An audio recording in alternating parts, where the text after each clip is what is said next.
First and foremost, Benedict Spence from The Independent and Bob Stewart, who I know you know very well. Our earlier conversation was simply to get an assessment of Sweden and Finland's application to join NATO. What is your objective assessment of that? Do you welcome it completely, or, like Bob Stewart, are there degrees of caution in your mind as well? Well, I think it's got to be handled in a mature way. That we shouldn't be triumphalist about this, but it's an unalloyed benefit to NATO, and ultimately, I think European security will be stronger because of it.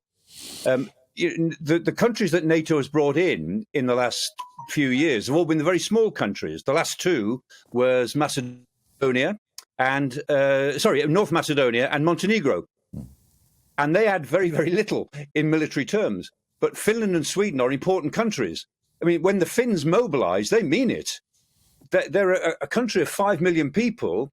Their mobilised army is 200,000. That's almost 3 times bigger than the British army. And they are very well trained. They know what they're doing. They're a serious military player. And we know from the Joint Expeditionary Force, which Britain commands, 10 countries in the North Atlantic, Northern Europe, the Finns are a very significant player.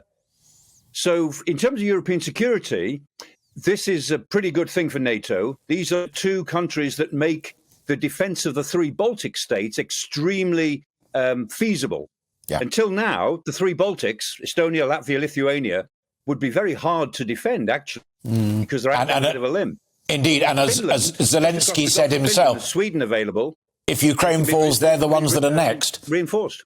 Yeah. What do you take as an expert in these matters, and academically almost, what do you take Putin to mean by a technical response? Russia will make a technical response to Sweden and Finland if they are successful in getting in.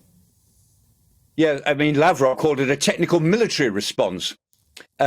It's very hard to know what that might mean. I suspect that they'll go on more naval manoeuvres in the Baltic in order just to show that they can, and there may be some nuclear repositioning.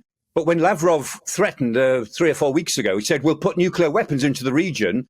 He seemed to be forgetting that they put nuclear weapons into the region in 2018. So he's threatening to do what they've already been doing for 4 years, because they have nuclear devices through the Iskander missile system in Kaliningrad, which is that little portion of Lithuania that is Russian territory. So nothing changes. The fact is, the Russians can inconvenience Finland and Sweden as a matter of annoyance. They can huff and puff about it, or they can start World War III over it.